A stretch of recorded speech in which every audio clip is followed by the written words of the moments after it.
as usual, it's good to see you again, and we want to continue our discussion of America in the 20th century, specifically looking at the turn of the century. We were looking at the general, I guess the thing we've been looking at has been the impact, both good and bad, of the Industrial Revolution.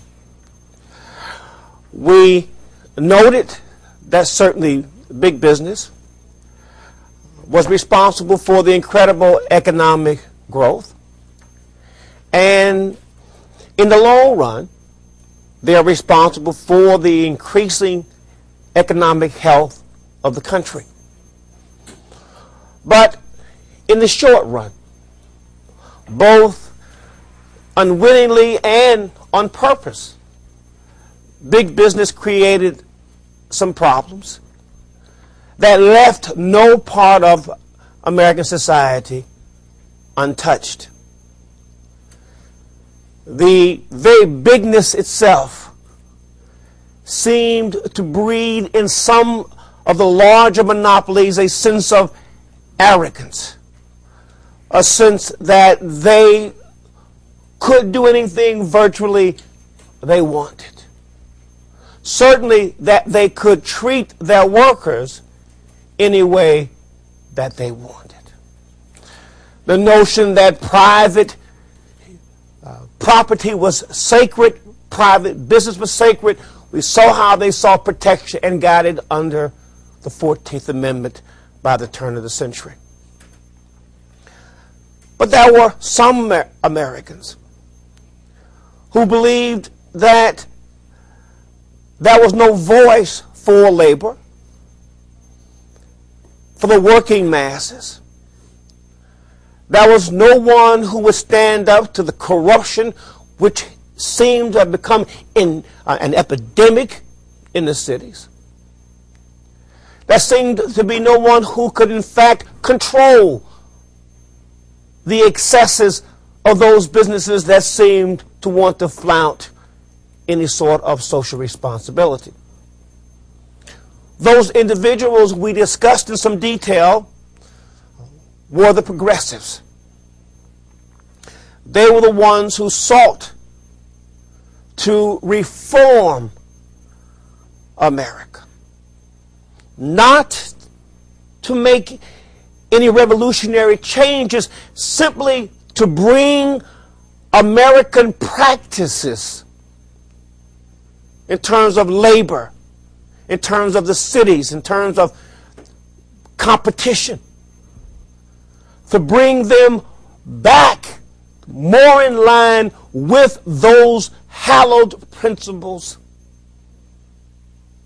so eloquently stated in the Constitution and the Declaration of Independence.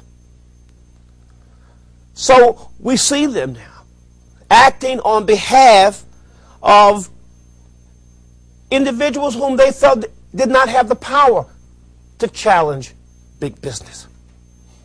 But always remember that while the progressives sought to make these changes on behalf of the people we have been talking about, it was just not purely altruism. We talked about the progressives as a displaced social elite and how they stood to gain from this reform movement, a movement that sought change within the system. They didn't need to go outside the system. The system was fine. The system was not broken, the American system. It simply needed, as one progressive put it, they needed simply to regain their conscience. There were some abuses that were clearly, simply obvious as we were going through the last time we met. We were looking at the social justice component of the progressive movement. We were looking at progressives working to better the conditions of labor, particularly children and women. Just to give you an example of how much this was needed. In 1900, you had the establishment of the International Ladies Garment Workers Union in New York. The International Ladies Garment Workers Union in New York. It came into existence because of the conditions that women who labored in this industry had to labor under. For instance, the average work week for women in this industry, in the garment making industry, was 70 hours a week. Now you divide that by 12. That was the average. And they could not refuse. Jacob Riis, whom we talked about in his classic work, How the Other Half Lived, computed and figured out that the average woman in this industry, most of them who worked at home, got paid about 30 cents a day. Certainly destroys the notion that many big business argue that women didn't really need to work. The 1.5 million who were in the workforce, the first time in American history so many women worked in the workforce, 1.5 million did not work simply because they wanted to enjoy the luxuries of American society. Oh, no. They had to work. So on their behalf, we looked at cases. First, we looked at Holden versus Hardy. We looked at Lochner versus New York. And we left off looking at a landmark case that would seek some redress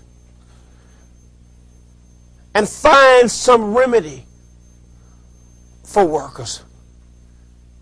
In this case, particularly women. Now, we talked about Florence Kelley, Jane Addams, very typical of the progressives. We could go on, Mary White Arvington. We talked about Ida Tarbell. These were women who were active in trying to ameliorate the condition of those who lived in the cities and those who labored in the factories. Florence Kelley, an extremely intelligent woman who had studied medicine abroad, saw an opportunity in 1908 to claim a victory for the working masses and in particular the women. Actually, they chose this case because it was about women. And they felt because it was about women that it would have a much greater chance of being sustained by the Supreme Court. After all, the progressives always viewed the family as the center of American life. It was the family that would pass on the benefits of American civilization to the next generation. If the family was in trouble, was not America then in trouble? This is most interesting because this is an argument that we have still not completely resolved here. And it's the first time that it really gains national attention. The role of women in the workforce. It was controversial then, it is controversial now. But certainly there has been this image that women were the keepers of civilization. They were the mothers. They raised children. They imparted values and morals.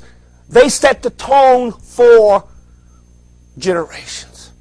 That was what was believed at the turn of the century. They were so valuable to the cohesiveness of American society.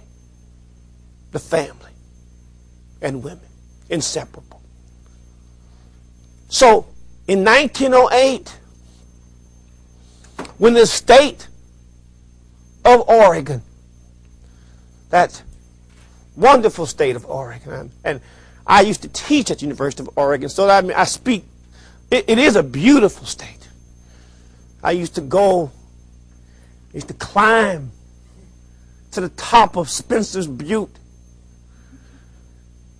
and look down at the city. I mean, it was gorgeous. I felt like the Marlboro Man. Except I didn't smoke. I just looked over this vast expanse. It was breathtaking. You could actually paddle through the entire town in canoes. But the problem is that it rained a lot. And so while you were looking at this great expanse, you were getting depressed because it rained all the time, so I had to leave. But Oregon, it was often very progressive at the early part of the 20th century in reform. The Oregon State Legislature passed a law regulating the number of hours that women could work in general, regardless of the occupation. Well, the businesses in Oregon said, wait a minute, hold it, this is unconstitutional. You're violating our rights under the 14th Amendment. We won't take this. We will take this and have this resolved in court. And eventually it will move to the Supreme Court. Now again, Kelly understood the importance of this. If this state statute could be upheld by the Supreme Court, and there was some evidence, beginning with Holden versus Hardy, that the Supreme Court would in fact take in or consider non-traditional sources of evidence. That is simply not the extrapolation from the precedents established by other cases, but that the court would consider sociological data in helping to decide decisions. Sociological data. They were aware of that. But to make sure that the case was argued properly and powerfully, that is Florence Kelly, prevailed upon Louis Brandeis, an outstanding lawyer that would eventually become a member of the Supreme Court. She called upon Louis Brandeis to defend the state, to take the state's position. And indeed, Brandeis did.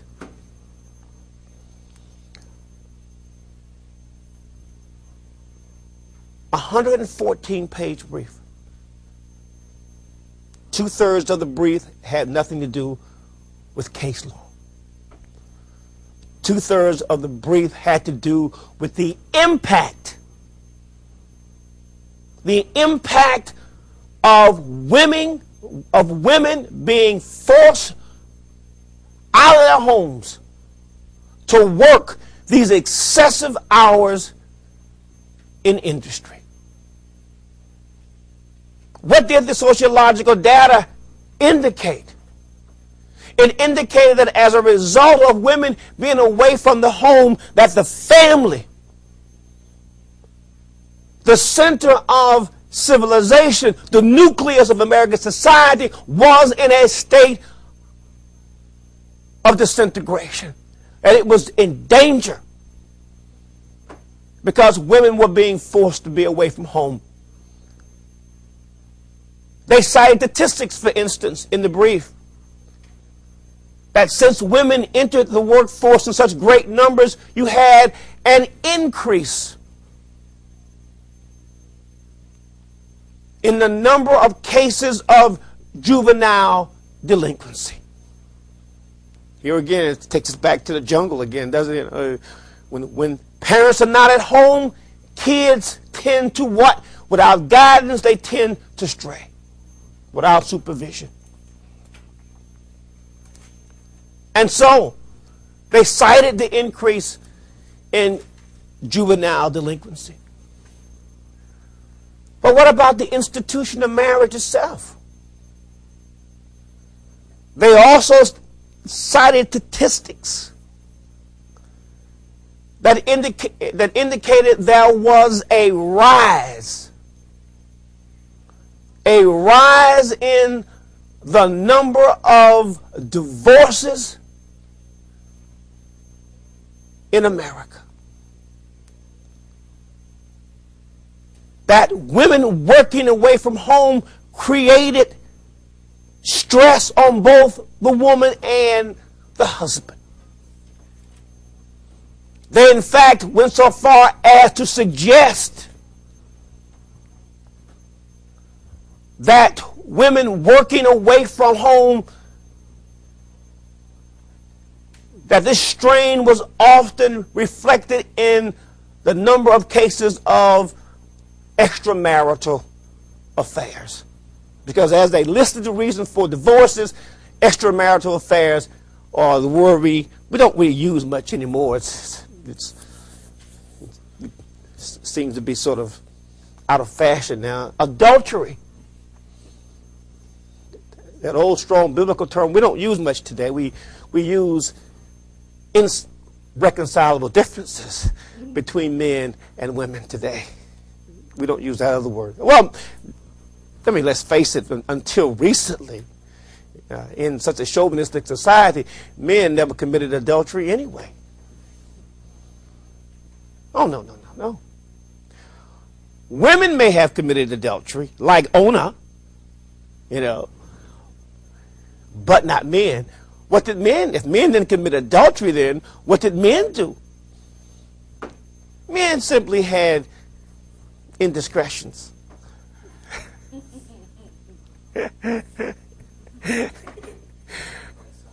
It's not true today, though. Obviously, all that has changed, and certainly for the better. Well, in this case, I'm talking about the double standards.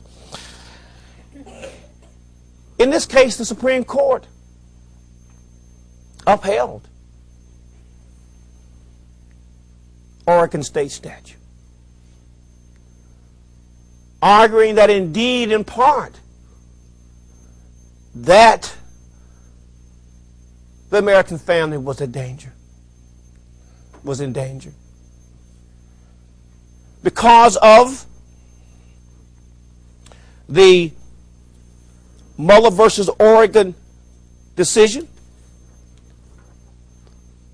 States around the country began to limit the number of hours that women could work. The next step then was to limit the number of hours that children could work. What remained was what case would then limit the number of hours that men could be forced to work. It was much easier. You can understand why they chose women as a test case. It was a perfect test case. But whenever Supreme Court rules in one case, it may well have implications far beyond that particular case itself, and indeed it did. In 1917, again, the great state of Oregon was in court in the case Bunting versus Oregon. Now the Supreme Court would uphold an Oregon state statute which now also limited the number of hours that men could be forced to work without overtime. Without overtime. They could not be forced to work more than 10 hours a day. After that, they could work if they wanted, but they would have to be paid at what? Time and a half. That men, well, it would also apply to women too as well. But this is the first time that men are specifically targeted in the case. So the protection that women got in 1908 is now extended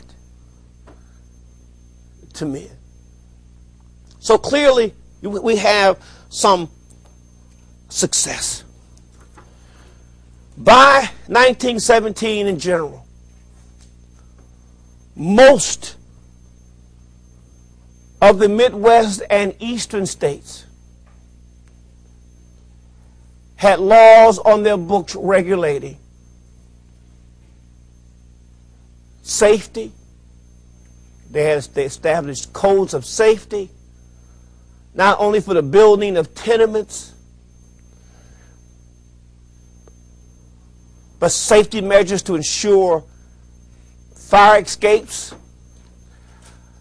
laws that protected child labor, even laws that would provide, by 1917 during the war, that would provide some rudimentary forms of workmen's compensation, modeled after one from Germany, a modest, but still, a modest forms of workmen's compensation. If a person was injured on their job, they would have some modest compensation. So you can see clearly some success on the part of the progressives in terms of social justice. But what about the second goal? Not necessarily in order here, but the second goal that I'm going to talk about, and that is the good government aspect of the progressive movement. I'm not going to talk much about it because actually, to be quite frank with you, it was not terribly successful. At least not in their primary goal of ridding the cities of corruption. Where the progressives were successful, they were successful in generally small, Midwestern sized towns. In the older, larger, deeply entrenched cities with deeply entrenched political parties and the war and the boss systems, they were not terribly successful. For instance, they did not rid New York of corruption. Cities like Cleveland could boast that they had thrown out the rascals and ushered in a reform government under the leadership of Tom Johnson. In fact, under Tom Johnson, it was said that Cleveland, under Tom Johnson, was the most honest city in America. Many of these cities ushered in what was referred to as gas and light socialism. Gas and light socialism. Why would they? And by that I simply mean that the cities would now own gas companies, light companies. Sometimes they would even own the transportation companies. How would that get rid of corruption? It would get rid of that practice of what? Of boodling of selling municipal franchises. It wasn't really socialism. It was simply where the cities would own municipal services to get rid of the corruption, which seemed to be so endemic in the bidding process. Gas and light socialism, where smaller cities would simply take over that function rather than give monopolies to individuals. And then we talked about, we don't need to talk about him much anymore, except that was always Samuel Jones, or Samuel Golden Rule Jones, who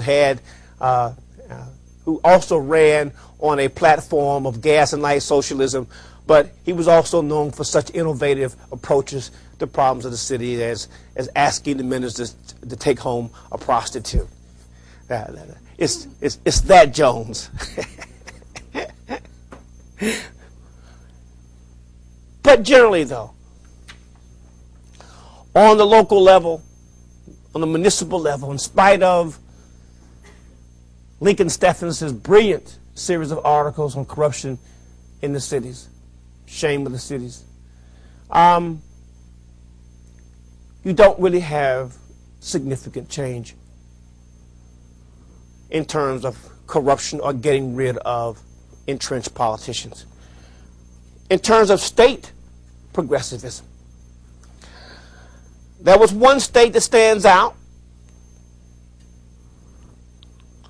as a state which was able, under the capable and forceful leadership of Robert La Follette. Robert La Follette, nicknamed Fighting Bob La Follette. Wisconsin, under Robert La Follette, was able to usher in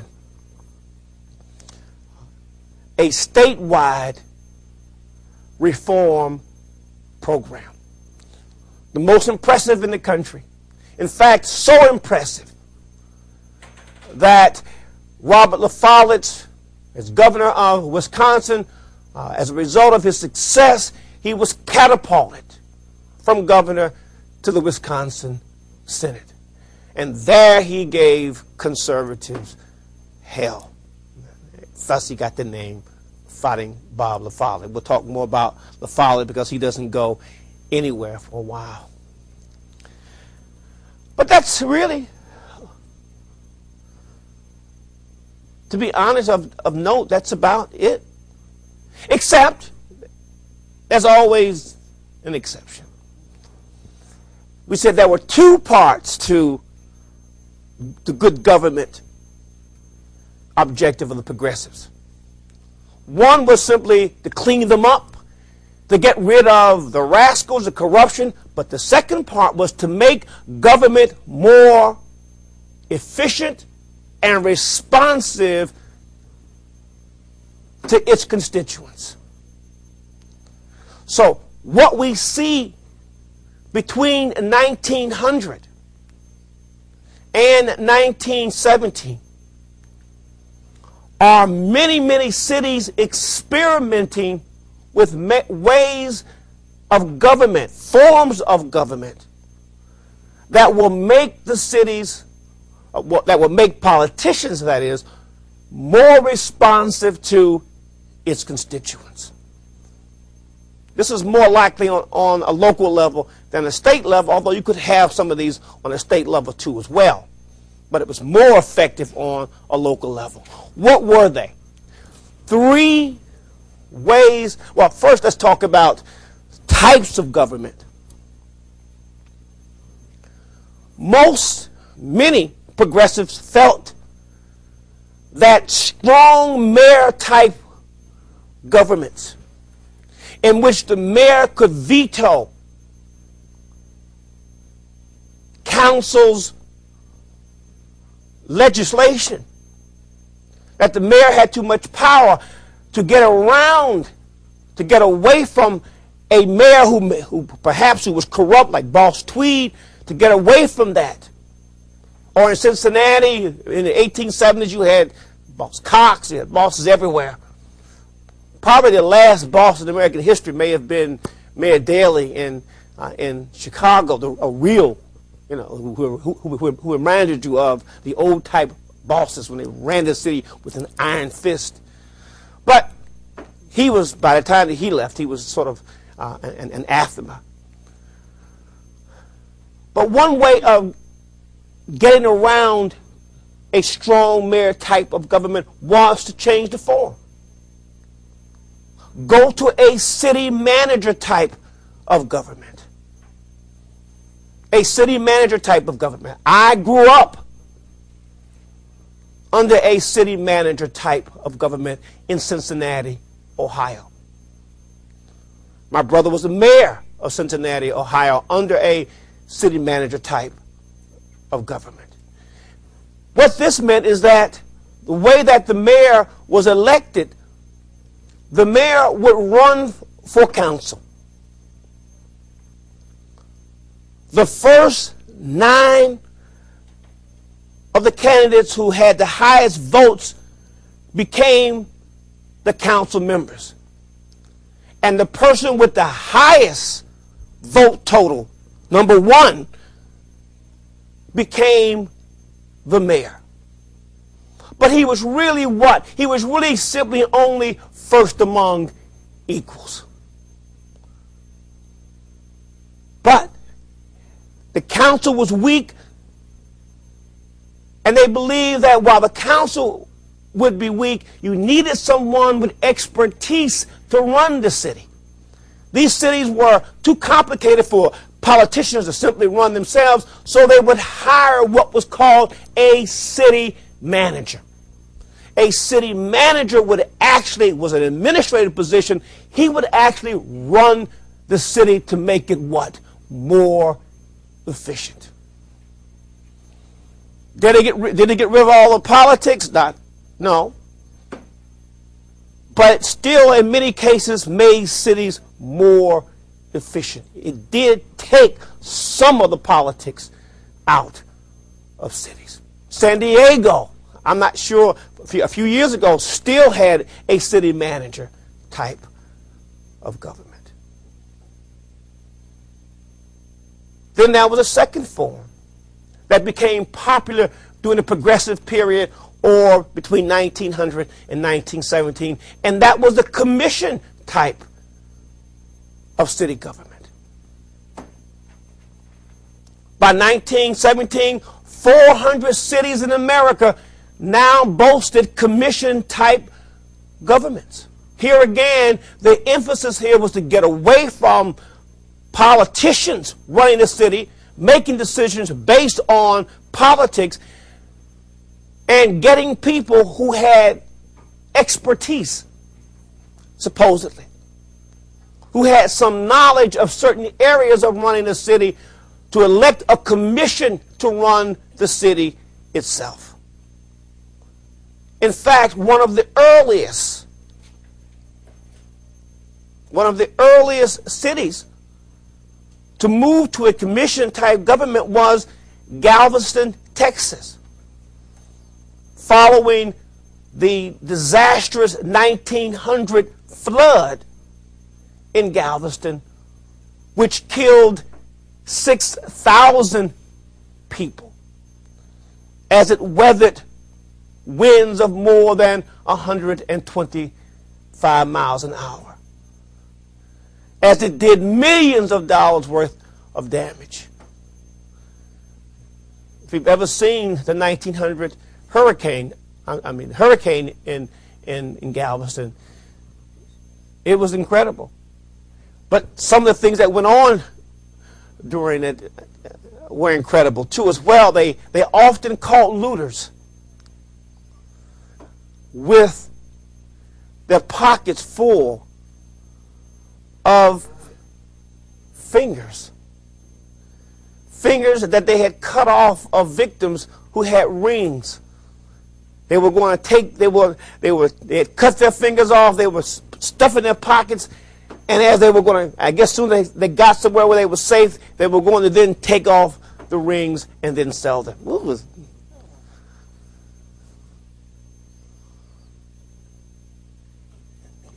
But that's not what really caused the Galveston to. I just thought I'd gross you out, just, you know. Since we were talking about the hurricane, yeah. But yes, but the amazing thing about it, though, is that Galveston did rebuild. It really is a testament to the fortitude and determination of the people, both in Galveston and the surrounding communities who supported Galveston. I mean, it really was a marvelous rebounding from an incredible disaster. Galveston became bigger, in fact, and better. Well,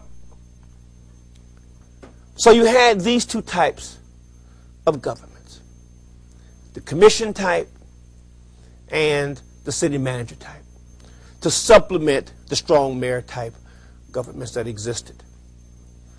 Then there were other ways to make, no matter whether you were a member of a city manager form of government or a strong mayor / council government, there were other ways, or if you were judges, there were other ways and devices that were used by Americans between 1900 to 1917, which also made the city more effective and more responsive. One was the initiative. Okay, what was the initiative? It was, if you live in a city where you have councilmen who are enacting legislation, and the people in the city know this is not in their best interest, and they don't like it, but because they've elected these people, they can't seem to do anything about it because they run the show, the initiative will allow individuals in the city to actually put new legislation on the ballots. The initiative would be simply where you would get a certain number of signatures to sign a petition for an initiative, to place an issue on the ballot, and then you would allow the people themselves directly to vote for that particular issue. If there was legislation that passed and people were unhappy about, you could always resort to the referendum. It was used both like an initiative but also as a judgment on existing legislation. If you wanted, say, a new stadium, what would you do? You simply would have a referendum and let people decide the issue. You put it on a ballot. You gave them what? Direct access to the political process. This became very common during and after the progressive period. And then you had the recall. So you have three devices. You have the initiative, you have the referendum, and you have the recall. What about the recall? Well, suppose you have a mayor who was really nuts. There were mayors of many small cities who were really, and this happens a lot today. I mean, the notion of a recall is not something that's uncommon. You can recall any political official, or you can recall a judge. Okay? If, in fact, the person is acting improperly, or, in fact, if the person simply has done things that has simply drawn the ire of a significant number of people in the city, they will then go out once again, have petitions signed to hold an election in which this particular offensive politician, his future would be decided. That is, whether or not people would want to recall him from office, to remove him from office. The problem is that generally, while these things can work, it is often very hard to get enough people to support the petition process, and even harder to get people out to vote on the issues at the ballot, at the poll. While people are removed by the recall, it does not happen very often, generally because that the person in office generally has a far more well-organized machine than the person who's trying to remove them. So it doesn't happen all the time, but it does happen. And these three, the referendum, the initiative, and the recall, come into play increasing numbers during the progressive era and afterwards. So I guess we can say that in terms of making government less corrupt, we give it a D. But making it more responsive through these various devices and forms of government, let's give it a B+. Let's be generous. We're grading on the curve here. I'm talking about the three devices. Well, then it only remains for us to look at the third objective of the progressives. And this is anti-monopoly. Keep in mind that there are two points of view here. One is that all amalgams of wealth are bad. Okay? That all wealth, all concentrations, all aggregations of wealth should be broken up. That's one. That's the purists of the progressives. But then there are the progressives who are more pragmatic, like Roosevelt, even though he, as we will see in a moment, will be dubbed a trust buster. Roosevelt will simply believe that bigness is here to stay, given the nature of the way society is evolving. You can't go back to an agrarian society.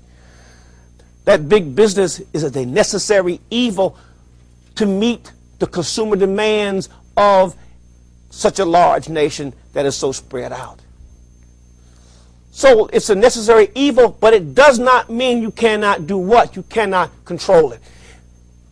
It will be not on the local or the state level where the battle to control big business will be fought. It will be fought on the national level, more than not.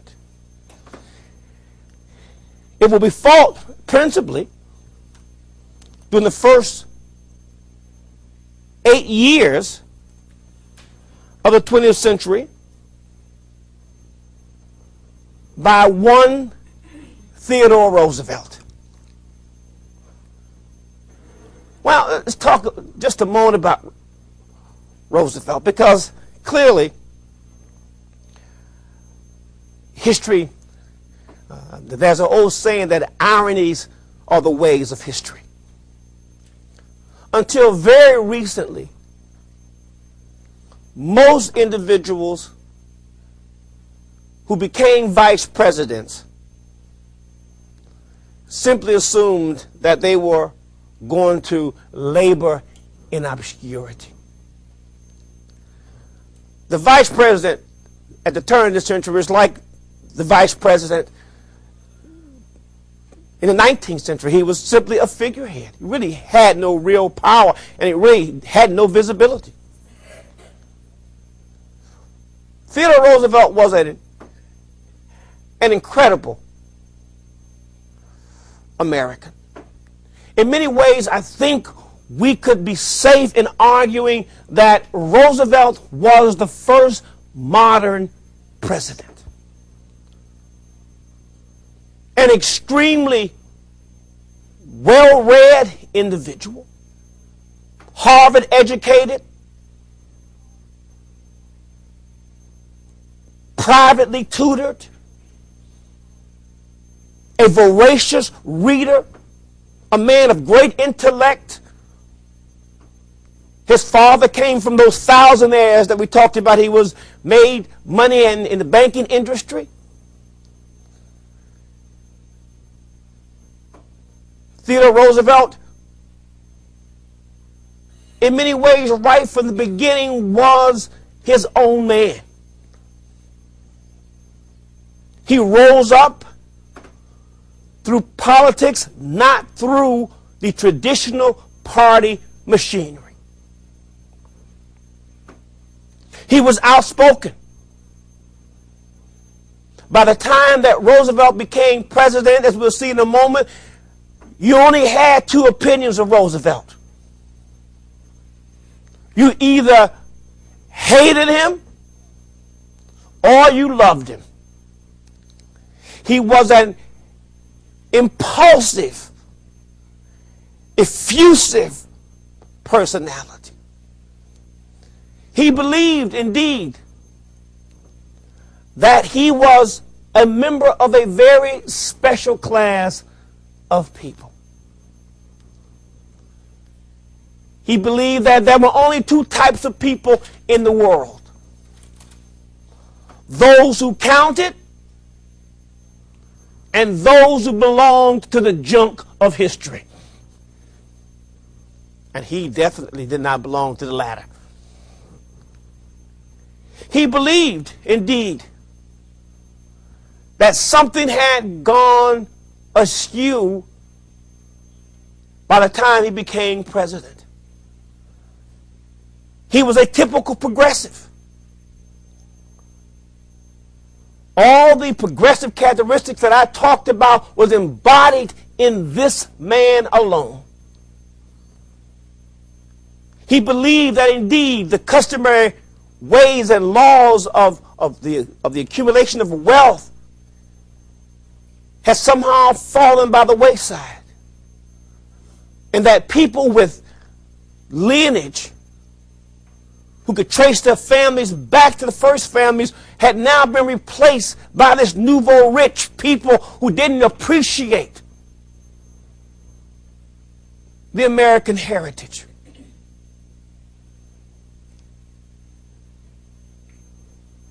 Roosevelt was a man who was impulsive both in words and in deeds.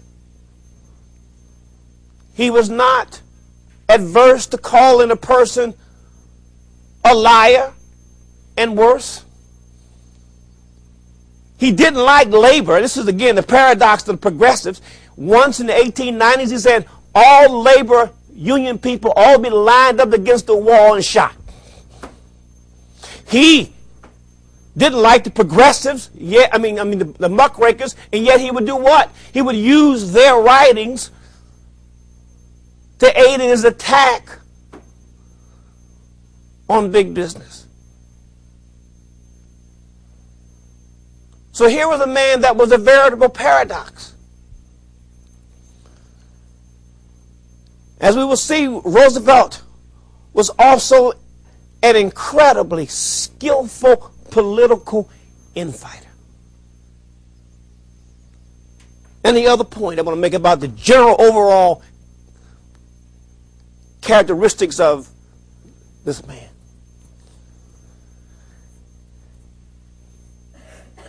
He, rightly so, understood that the world had shrunk. That the world, because of the technological changes, that the world had become smaller, and America would have to begin to move outside of its parochial continental orbit and become an internationalist country. He understood that. And he never wanted America to back away from that position. He was the first president, it seems so appropriate, that would be able, that would talk on the Atlantic underwater telegraph line. He would talk, he could actually communicate around the world in 3 hours. Jeez.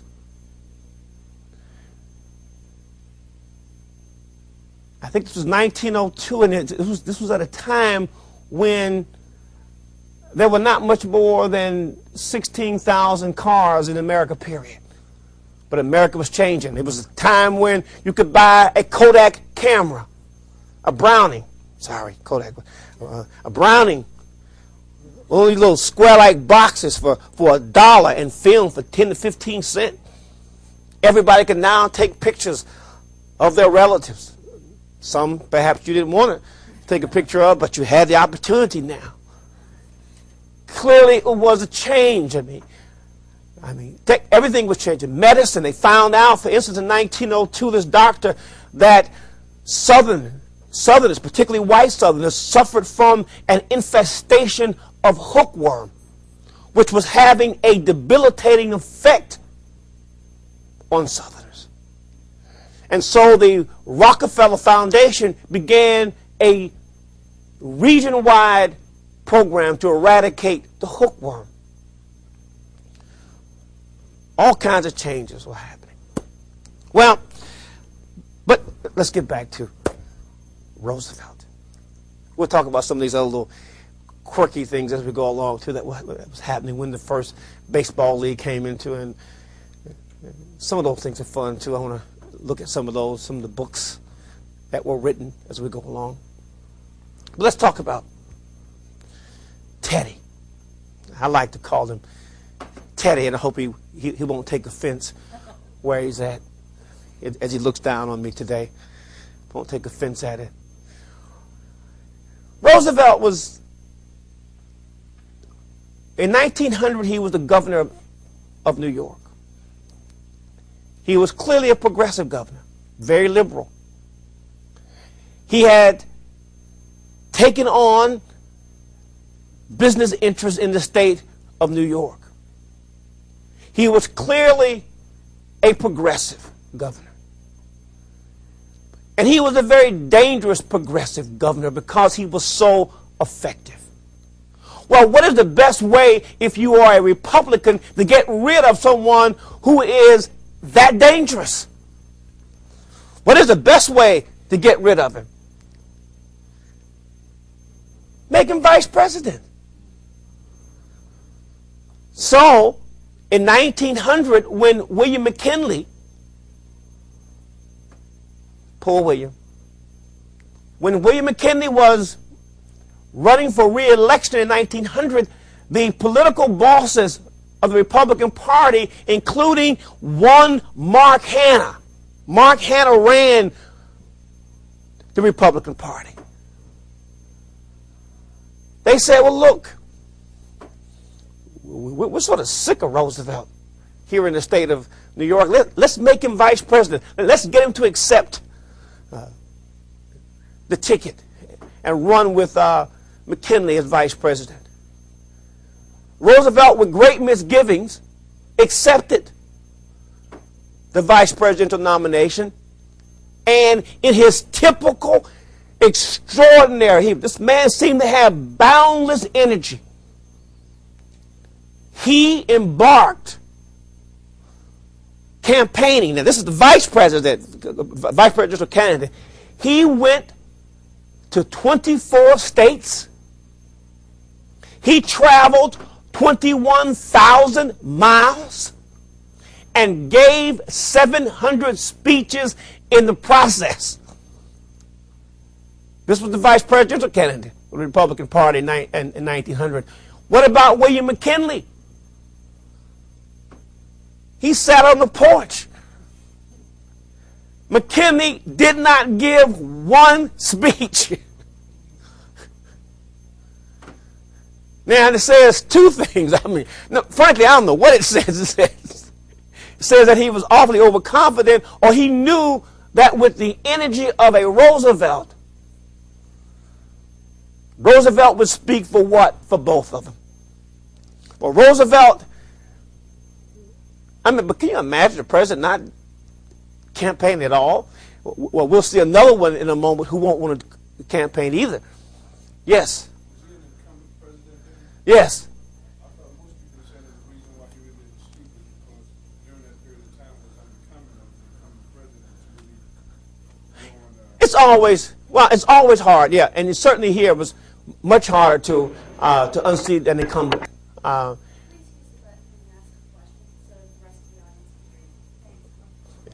Yeah, push that button. It won't explode.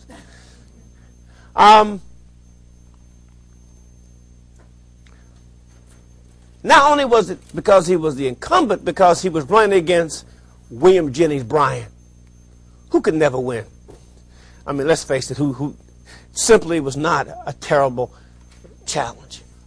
But the extraordinary thing is that if it was that certain, why was Roosevelt out traveling, giving 700 speeches, traveling 21,000 miles into 24 states? I think it was because Roosevelt wanted to get himself out.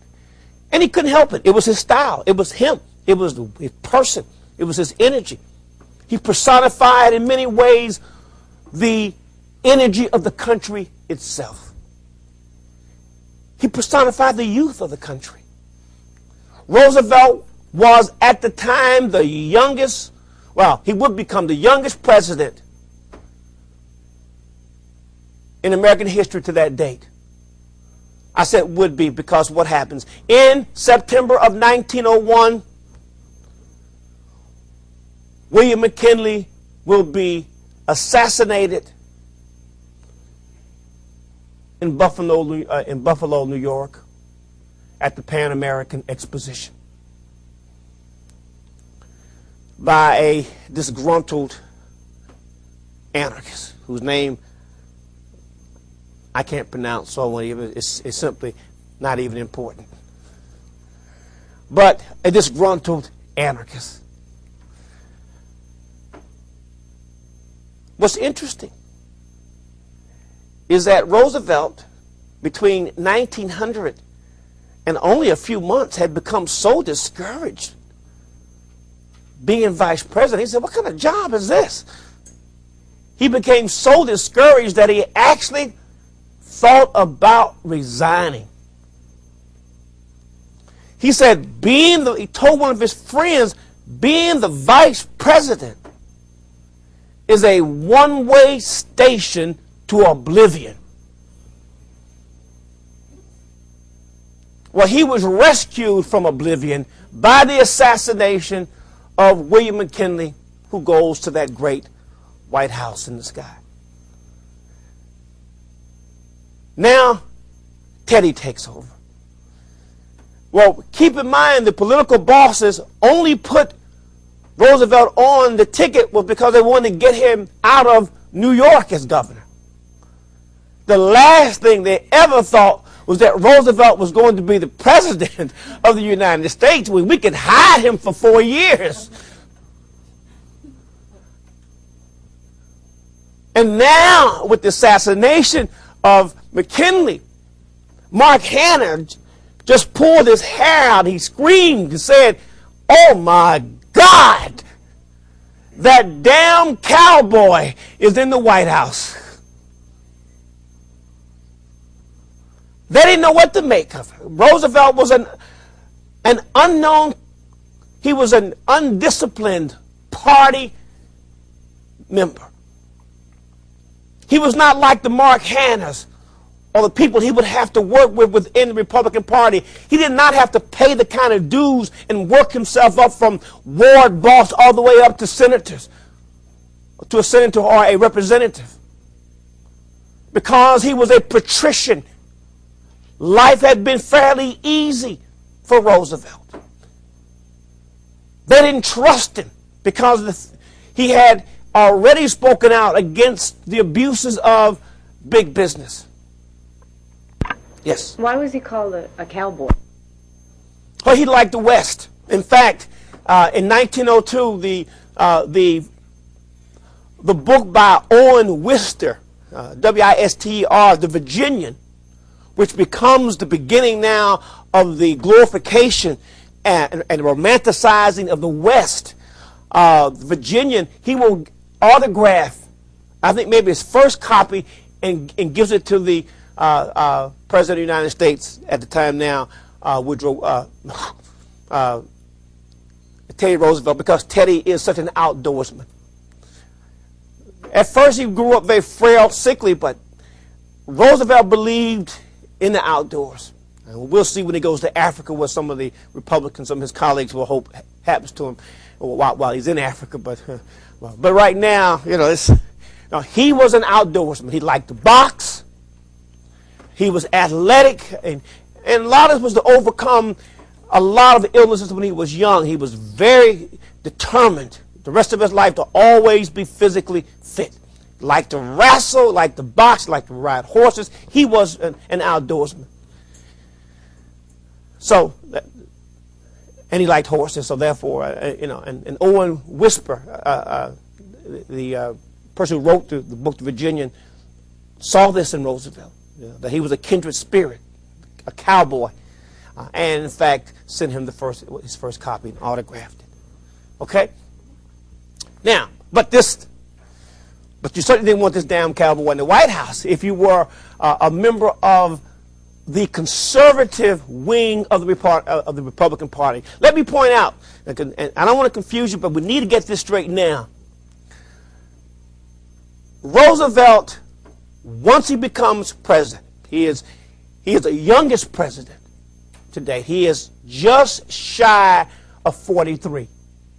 He is 42 years old. He is just shy of 43. An extraordinarily young person. Roosevelt is clearly a progressive. There are all kinds of ambivalences and concerns by the old guard. Now, I use the word old guard. Anytime I use the word old guard, I will simply be referring to the conservative Republicans. The conservative Republicans who will be the biggest supporters of big business. Okay? They're the ones who will protect and support big business. Within the Republican Party, you also have this progressive wing that I've been talking about. The progressive wing of the Republican Party is clearly anti-big business. So you will have this split which simply gets wider and wider until 1912, when the entire Republican Party will fracture completely and allow the Democrats to win for the first time in years. So, old guard, pro-business. Progressives, anti-monopoly. Mark Hanna is old guard. That is why he is so fearful of Roosevelt. Well, when Roosevelt takes over, the old guard is aware that they need to have a little talk with the new president. He's young and he's probably just impetuous. We can probably get him to understand what his responsibilities are as a Republican president. So you have, in 1902, Roosevelt will be invited to the palatial estate of the most powerful Republican senator in America at the time, Nelson Aldrich. Nelson Aldrich. Nelson Aldrich had made his fortune, as I indicated, as a councilman in the city of Newport through the practice of selling municipal franchises or boodling. He is a self-made politician who has worked his way up from nothing to the highest ranking senator in the Republican Party. He invites Roosevelt to come and meet with him at his palatial estate in Newport, Rhode Island, and he wants to have a little chat with this young man. What he hopes to do is to overpower Roosevelt, to cow him into understanding what his duties and obligations are as a Republican president. It doesn't take Roosevelt long. It doesn't take Nelson Aldrich long to find out this is not just your ordinary run-of-the-mill president. Roosevelt begins, he is unimpressed. After all, he comes from a pretty good family himself. He is extremely intelligent. Pretty soon, it is clear to Nelson Aldrich that the best that he can do is to get Roosevelt to make certain general promises, and Roosevelt will do it on condition. He is always in control. He tells Nelson Aldrich, well, Nelson,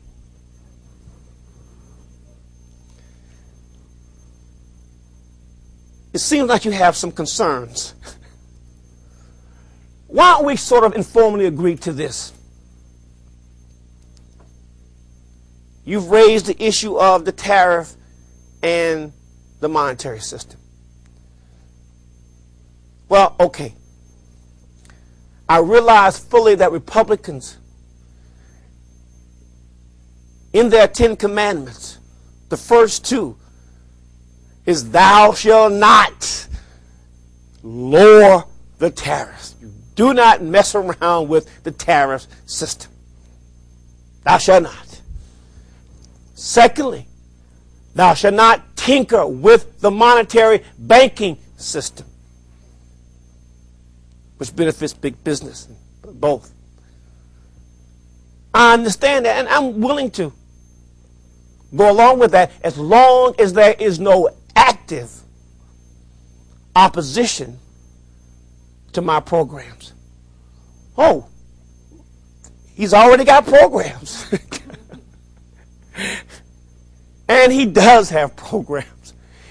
Almost immediately upon leaving that meeting, it is clear that Roosevelt and the old guard are not going to be able to get along. Roosevelt is clearly a progressive, and he will clearly now begin to push his own agenda, which is clearly different from that of William McKinley. He understands that he has to deal with these 2 forces, Nelson Aldrich in the Senate and the Republican Speaker of the House, Uncle Joe Cannon. Call it Uncle Joe by his friends. Now, Uncle Joe was a lot like Nelson Aldrich in the sense that he was also a self-made politician from the state of Illinois. Moved up from local politics and now was the most powerful Speaker of the House in American history to that date, and still considered one of the 2 most powerful Speakers of the House ever. At this time, the Speaker of the House had so much power that he could virtually determine the fate of any bill. If you had a bill that was proposed that Uncle Joe did not like, he could guarantee you the bill would never get out of the hopper, as it was called. He had the power to stack committees, make appointments. So this was a man that Roosevelt would have to contend with, and he was a staunch supporter of big business. An interesting man, colorful, from Illinois. It was often said that Uncle Joe, or Joseph Cannon, had cultivated the 3 P's. Poker, potation, and profanity. poker, partation, and profanity. He loved to play poker. He loved to drink. And he loved to curse. He loved to chew tobacco. He would actually, as he was conducting business in the house, he would have a big wad of that chewing tobacco, and he would just simply, there was a spittoon. He could have put it closer to the, where he was, but I think that was some kind of an ego thing going on here. So he would always place it at a distance so he could, and hope that he made it. And there was all sorts of brown spots all on the floor around where Cannon was. But make no mistake, Cannon was a powerful speaker and certainly a formidable force for Roosevelt. But nobody, let me point out that in spite of that, nobody was stronger at this point in time than Roosevelt. Roosevelt will very quickly be supportive of a number of bills, and they're all aimed at controlling big business. The first, let me talk about this one first. The first will be the Elkins Act of 1903. Now keep in mind, here's a president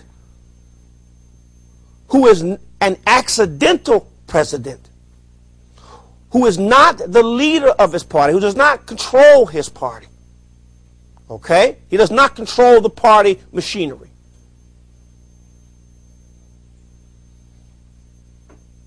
He was a president now taking on the strongest wing of his party, the business wing. Very quickly, the Elkins Act. Take out one, there's an extra I there, E-L-I. I just noticed that.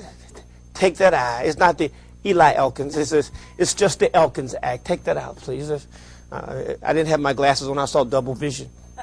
Or maybe I was doing a Joseph Cannon. Late that night. Well, in the Elkins Act, it simply prohibited railroad rebates, the granting of rebates. If you recall, as we talked about Rockefeller and how he was able to undercut his competition, he was able to get the railroads to give him rebates. That is, while he paid the same amount of money to ship his oil and things like that, that in the end, the railroads would give him part of that money back. Okay? They would rescind or give back part of the money, which again allowed him then to do what? To undercut the price of his competitors, because he would get kickbacks or rebates from the railroad. That now was declared illegal. You could not, the railroad could not give rebates to anyone. This didn't really engender a great deal of opposition from the Republicans, the business wing of the Republican Party, the old guard. They didn't really care much about that, but they would care about the next bill that he had passed. It was the Bureau of Corporations Act in 1903. Here wasn't a direct assault on big business. Under the Bureau of Corporations Act, the Interstate Commerce Commission would now have the power, under the Bureau of Corporations Act, if it was passed, would now have the power to subpoena corporate records and compel the testimony of business officials. When we meet again, we'll look at how Roosevelt got it passed.